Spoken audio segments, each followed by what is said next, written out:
नमस्कार दोस्तों, आप सभी को मैं मेरे श्री सत्य गाथा चैनल पर स्वागत करता हूँ। कल्कि अवतार लीला को लेकर महापुरुष अच्युतानंद दास जी ने अपने वाल्मीकि कल्प पुस्तक के पेज नंबर 44 पर क्या भविष्यवाणी करे हैं, आइए सुनते हैं। यहाँ पर वो महापुरुष और स्वयं भगवान के बारे में लिखा गया है। मैं जो हमेशा कहता हूँ, एक महापुरुष के शरीर पर स्वयं कल्कि भगवान का अवतरण लीला होगा, तो वो महापुरुष को लेकर यहाँ पर वर्णन किया गया है। तो आइए सुनते हैं क्या लिखा गया है। बहुत से विद्या साधी प्रभु सेवाध्यायी चारि धामों ऊपरे नृपति प्राय हुई। वो महापुरुष स्वयं भगवान को पाने के लिए बहुत सारे विद्या साधना करे होंगे। विद्या साधन के साथ वो प्रभु सेवा को केवल ध्यान करके रहे होंगे और इतने विद्या साधन करे होंगे कि 4 धामों पर वो नृपति सम होंगे। इसका अर्थ क्या है? बहुत सारे विद्या साधना करना। विद्या साधना करने का मतलब आजकल जो किताबों पर पढ़ाया जाता है स्कूल कॉलेज पर, वो विद्या तो कदाचित नहीं है। तंत्र मंत्र साधन करना, वो तो सब जो तांत्रिक मांत्रिक हैं जो विद्या साधन करते हैं, स्मशान को जाकर चंडी साधना करते हैं, काली का साधना करते हैं, वो नहीं करे होंगे। वो तो सब कुछ अविद्या है। तंत्र मंत्र को भविष्यवाणिका शास्त्रों पर अविद्या कुविद्या के रूप में वर्णन किया गया है, इसलिए वो तंत्र साधना नहीं करे होंगे। एकमात्र भगवतीय साधना को ही विद्या कहा जाता है। एकमात्र विद्या, जो विद्या पर स्वयं भगवान को प्राप्ति किया जा सकता है, जो विद्या भगवान के साथ जड़ित तो होकर रहता है, वो ही सर्वश्रेष्ठ विद्या है। वो विद्या दुर्लभ विद्याओं को वो साधन करेंगे।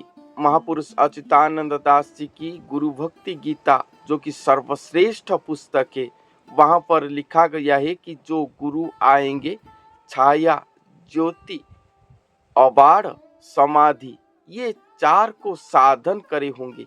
अगर ये चारों को वो साधना नहीं करे होंगे तो वो गुरु पदवाच्य नहीं होंगे। छाया, ज्योति, अबाड़ और समाधि, ये 4 को साधन करने के बाद ही एक साधक गुरु पदवाच्य होता है। गुरु कौन है? जो शिष्य के पाप को अपने ऊपर लेकर उसे भस्म कर पाते हैं और शिष्य को ये संसार पर चल रहे जन्म मृत्यु चक्र से उद्धार कर लेते हैं। जन्म मृत्यु चक्र पर क्यों एक आत्मा हमेशा साइक्लिंग प्रोसेस पर चल रहा है? क्योंकि उसने जो पाप अर्जन किया है, वो पाप से वो निकल नहीं पाता, प्रभु चरण में शरण नहीं ले पाता, वहां तक वो नहीं पहुंच पाता, क्योंकि उसका जन्म जन्मांतर का पाप उसे रोकता है। जब वो आत्मा अनेक पुण्य फल पर सद्गुरु के पास पहुंचता है, गुरु आश्रित होता है, तब गुरु उसके कर्ण पर दीक्षा मंत्र देते हैं और वही समय पर गुरु वो आत्मा जितने भी पाप अर्जन किया होगा, वो सभी पाप को अपने ऊपर ले जाते हैं। तभी शिष्य सर्व पाप से मुक्त होता है और गुरु प्रदत्त मंत्र को जाप करने से, भजन कीर्तन करने से, वही गुरु की आशीर्वाद के द्वारा प्रभु पाद पर पहुंच पाता है और ये जन्म मृत्यु चक्र से उद्धार होता है। और गुरु मंत्र देकर वो पाप को अपने ऊपर ले लिए। अगर गुरु ब्रह्म जोग गुरु होंगे, भगवान के पास पहुंचे होंगे, भगवान के ब्रह्म ज्योति को वहन करे होंगे, तभी वो अपने ब्रह्म ज्योति से उसे भस्म कर देंगे। उन्हें वो पाप स्पर्श नहीं कर पाता। जैसे धोबी को हम अपने कपड़े दे दिए और धोबी वो कपड़े को साफ करके हमें दे देता है, हमारे कपड़े की मेल उसे नहीं छूता, वो धो दिया। उसी तरह गुरु शिष्य के पाप को लेते हैं और वहीं पर ही भस्म कर देते हैं, उनको स्पर्श नहीं करता। इसीलिए गुरु आश्रित होना नितांत आवश्यक है। बिना गुरु आश्रित से आप ये जन्म मृत्यु चक्र से उद्धार नहीं पा पाओगे। और कौन से गुरु इसके लिए सक्षम है, मैं आपको एक बात समझाता हूँ।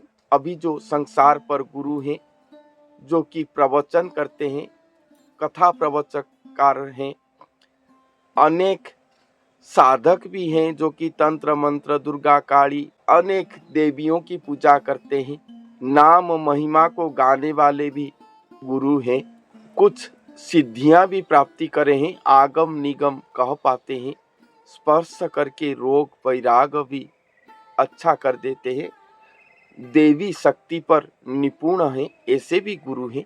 मगर उनसे हम दीक्षा लेंगे और तत्क्षणात वो हमारे पाप अपने सर पर ले लिए, मगर वो पाप को वो ध्वंस कैसे करेंगे? उनके पास तो उससे ध्वंस करने के लिए प्रभु की ब्रह्म ज्योति, गुरु ब्रह्म ज्योति उनके पास नहीं है, तो वो भस्म नहीं होगा। आप नदी समंदर में नाव पर जाते हैं, नाव पर जाते समय नाव का एक कैपेसिटी है, इतने लोगों को लेकर जा पाएगा, मगर उससे अगर अधिक लोग वो नाव पर बैठ गए तो वो नाव क्या होता है, डूब जाएगा, समुद्र के मझी पर डूब जाएगा। और जितने भी लोग वहां पर बैठेंगे नाव के साथ, नाविक के साथ, सभी वो डूबकर मर जाएंगे समुद्र के मझी पर। तो ऐसा ही संपर्क है, ऐसा ही अर्थ है ब्रह्म गुरु और साधारण गुरु के मध्यम पर। इसीलिए महापुरुष अच्युतानंद दास जी ने अपने सर्वश्रेष्ठ गुरु भक्ति गीता पुस्तक पर लिखे हैं कि जो प्रकृति में गुरु होंगे, सद्गुरु होंगे, वो छाया, ज्योति, अबाड़ और समाधि योग साधना करे होंगे। ये मूल साधना है, और भी अनेक साधना होगा, ये मूल साधना है। इसको साधन करने के बाद एक साधक गुरु पदवाच्य होता है। ऐसे गुरु को देखकर भगवतीय ब्रह्म ज्योति को वहन करने वाले गुरु, भगवत शक्ति को धारण करने वाले गुरु, उन्हीं के आश्रय पर रहना चाहिए। तभी जाके हम उनसे मंत्र दीक्षा लेंगे तो हमारे पाप को वो लेंगे और उसे ध्वंस कर देंगे, उनके पास वो पाप नहीं जाएगा। तब भी जाके वो हमें इस जन्म मृत्यु चक्र से उद्धार कर पाएंगे। मैं पुरी पर रहता हूँ, आप जगन्नाथ मंदिर जाना चाहते हैं तो आप मेरे पास आएंगे, मैं आपको जगन्नाथ मंदिर लेकर जा सकता हूँ। उसी तरह कोई काशी पर रहता है, कोई दिल्ली पर रहता है, मैं दिल्ली गया तो आप मुझे घुमाकर ले सकते हैं। मैं खुद नहीं जा पाऊंगा क्योंकि मैं उसके बारे में मुझे कुछ भी पता नहीं।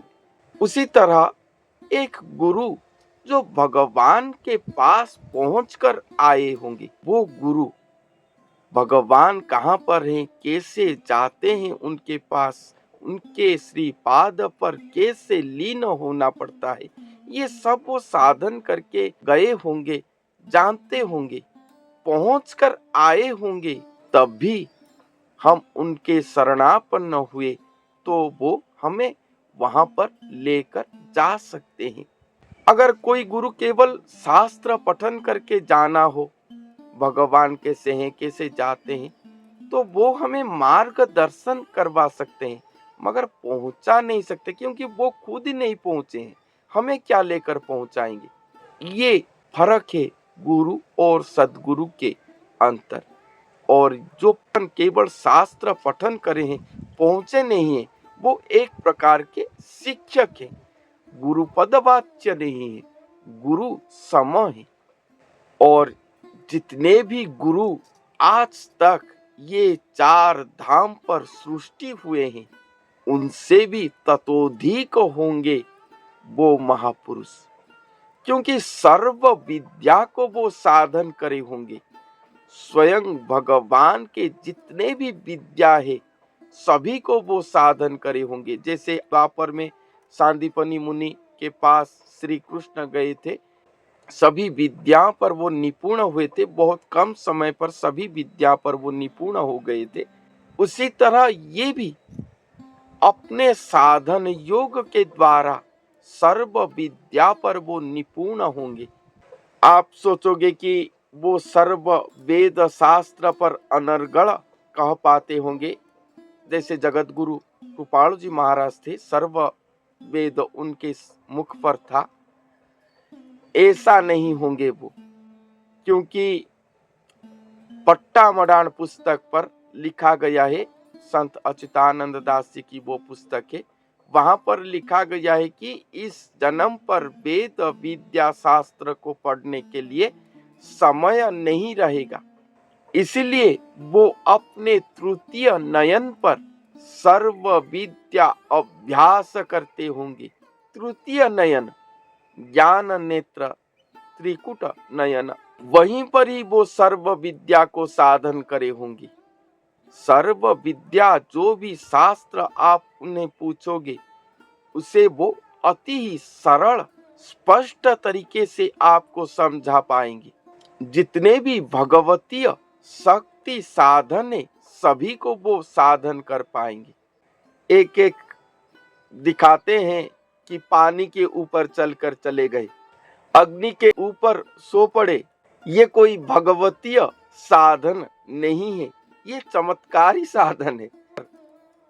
इस तरह की साधन वो नहीं करेंगे, वो केवल प्रेम भक्ति निष्काम साधना करेंगे। इस तरह वो साधन करे होंगे कि वो चार धाम पर नृपति सम होंगे। अर्थात ये चार धामों पर आज तक जितने भी साधु संत सृष्टि हुए हैं, साधक सृष्टि हुए हैं, भक्त सृष्टि हुए हैं, वो कोई भी ऐसे साधन विद्या पर सिद्ध नहीं हुए होंगे। इसलिए उन्हें चारों धामों पर नृपति कहा गया है। जय शंख बजाई न फेरुथिब देश, केही जानी न पारिबे देखिले ता बेश।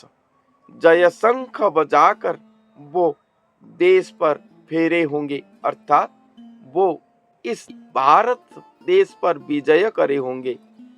केही जानी न पारिबे देखिले ता बेश, कोई भी उन्हें पहचान नहीं पाएगा उनके वेश को देखकर। जय शंख, क्या वो सचमुच में शंख बजाएंगे? सचमुच का जो शंख बजाते हैं? नहीं, साधन, ये साधन के द्वारा उनके शरीर पर ही द्वादश बाजना बाजता होगा। ये बात अमर जुमर संहिता पर लिखा गया है। जैसे कि शंख, तुरी, भेरी, मुरली, घंटा, वीणा, ऐसे अनेक वाद्य उनके अंदर बाजता होगा। जय शंख हमेशा उनके शरीर के अंदर से ही बाजता होगा। अगर कोई प्रभु भक्तिमय शुद्ध व्यक्ति उनके पास बैठा होगा और ये शंख ध्वनि हुआ, तो वो जरूरी अपने कर्ण के द्वारा श्रवण कर पाएगा। यही अलौकिकमय है। भगवान स्वयं नरदेही होंगे, जो मनुष्य को धारण करे होंगे। वो मनुष्य के पास कितने अलौकिकता रहा होगा, ये कुछ समझना चाहिए। कितने अलौकिकता में वो रहे होंगे, और वेश उनका ऐसा होगा कि उन्हें देखकर कोई पहचान नहीं पाएगा। तो क्या वो मॉडर्न पैंट शर्ट पहनते होंगे? नहीं, ट्रेडिशनल धोती पहनते होंगे वो, जैसे गुरुजन पहनते हैं धोती वगैरह, उसी तरह वो पहनते होंगे। गुरु हैं। तुरी बजाइण से जे पालिंकी अश्वरे छपी फेरी थी वैसे जे उड़ीसा देशरे। तुरी बजाइण, तुरी भी उनके अंदर बाजता होगा। पालिंकी अश्व, सचमुच में क्या पालिंकी अश्व पर वो बैठकर उड़ीसा पर छुपकर घूम रहे होंगे? पालिंकी अश्व, जैसे पालिंकी अश्व को जैसे साज सज्जा किया जाता है, सुंदर की तरह उसे सजा जाता है, उसी तरह वो अश्वरूप होंगे। वो महापुरुष स्वयं भगवान को अपने शरीर पर बिठाकर इस धरती पर भ्रमण करेंगे, जैसे अश्व के ऊपर अश्वारोही बैठकर घूमता है, उसी तरह वो महापुरुष अश्व सम है। स्वयं भगवान 100 पृथ्वी की वजन से अधिक है। उन्हें अपने शरीर पर वहन करने के लिए वो शक्ति, सामर्थ्य, वो क्षमता चाहिए। वो क्षमता वो महापुरुष के पास होगा, सुसज्जित तो होकर रहा होगा। जैसे पालिंकी अश्व को सजाया जाता है, उसी तरह भगवान को अपने शरीर पर वहन करने के लिए सर्व विद्या, सर्व शक्ति पर वो निपुण हुए होंगे। और भाव, भक्ति, प्रेम, क्योंकि भगवान कोई भक्त के भक्ति पर आबद्ध नहीं होते। कोई प्रेम की डोरी ऐसा नहीं है जो उन्हें बांध कर कुछ समय तक रख सके। अपने इच्छा पर ही वो केवल बंधन स्वीकार करते हैं। ऐसा कोई स्थान नहीं है जहां पर वो पाद रख के रह पाएंगे। उनका वजन को सह्य करना किसी के सामर्थ्य नहीं है। बलि राजा के सर के ऊपर अपने पांव रख लिए, वो पाताल को चला गया। वो भी वामन स्वरूप, कुछ ही कड़ांक पर आए थे, ये तो स्वयं आएंगे, एक मानव के शरीर पर रहेंगे। किस तरह से वो रहेंगे?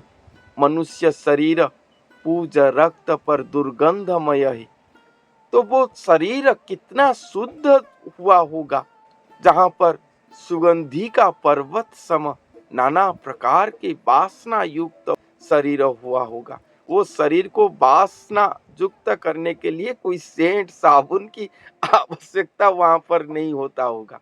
वो शरीर संपूर्ण देव शरीर, दुर्लभ देवता शरीर हो गया होगा उनके साधना, भक्ति साधना के द्वारा, ताकि जब स्वयं भगवान उनके शरीर पर आकर बैठ जाए, वो शरीर अत्यंत आमोद देता होगा भगवान को। नाग सज्जा पर शयन करने वाले वो भगवान के कोमल शरीर को फूल से भी अति कोमलता की स्पर्श देने के लिए वो जो नर महापुरुष की शरीर अत्यंत कोमलमय हुआ होगा, क्योंकि भगवान को वो अपने शरीर पर एक करके रखेंगे। कितने कोमलमय उनका शरीर हुआ होगा। इस तरह पालिंकी अश्व को सजाने की तरह वो मनुष्य को सर्व संपन्न करके तैयार किया गया होगा। स्वयं भगवान आरोहण करेंगे, अवतरण करेंगे, एक हो जाएंगे, दुर्लभ दिव्य महाकाया स्वरूप होकर महालीला करेंगे इस धरती पर। छपी फेरुथिबे से जे ओडिशा देश रे, यहाँ पर ओडिशा देश की बात कहा गया है। छुपकर ओडिशा देश पर घूमते होंगे, ये बात यहाँ पर कहा गया है। बड़ा बड़ा लोग को देखी होई बे आनंद, बड़े बड़े लोग देखकर उन्हें जब देखेंगे आनंद होंगे। मुख दिशुथिब से जे पूर्णमीर चांद, उनके मुख मंडल पूर्णमी की चांद की तरह दिखाई देता होगा। पूर्णमी की चांद जैसे गोल है, उज्ज्वलमय है, उसी तरह वो महापुरुष की श्रीमुख अत्यंत उज्ज्वलमय होगा। बड़े बड़े लोग उन्हें देखकर आनंद होते होंगे। बड़े बड़े लोग, ये मुकेश अंबानी इस तरह की जो धन संपत्ति प्रपत्तिशाली लोग हैं, नहीं। बड़े लोग कौन है? जो भगवान की प्रकृत भक्त हैं, वही सब इस संसार के प्रकृत बड़े लोग हैं। भक्त जिनके अंदर कुछ भी नहीं है, काम क्रोध लोभ मुकार अहंकार कुछ भी नहीं है, एकमात्र प्रभु भक्ति प्रभु प्रीति पर वो मशगूल है, वही सभी बड़े लोग हैं इस संसार के। कोई भिखारी वेश पर रहा होगा, कोई जोगी वेश पर रहा होगा, कोई निपट संसारी वेश पर रहा होगा, मगर भगवान प्रीति पर उनके आंखों पर अश्रुधार अनर्गल बहता होगा। प्रभु पाद रस पीने के लिए वो हमेशा विगलित अवस्था पर रहते होंगे, अपने आप को तुच्छ हीन करते होंगे हमेशा प्रभु पद रज को पाने के लिए। ये सभी संसार के प्रकृत बड़े लोग हैं। वो सब जब वो महापुरुष को देखेंगे तब वो सब अत्यंत आनंद हो जाएंगे। जैसे भूखे व्यक्ति खाद्य पाकर आनंदित हो जाता है, जैसे एक बच्चे अपने माता को देखकर आनंदित हो जाता है, जैसे भिखारी सोने को पाकर आनंद हो जाता है, उसी तरह जब वो महापुरुष को अपने पास पा जाएंगे तब उनके आनंद की सीमा अवर्णनीय हो जाएगा। इस तरह वो महापुरुष धरती पर रहे होंगे स्वयं भगवान को पाने के लिए, स्वयं श्री भगवान के देही स्वरूप होकर।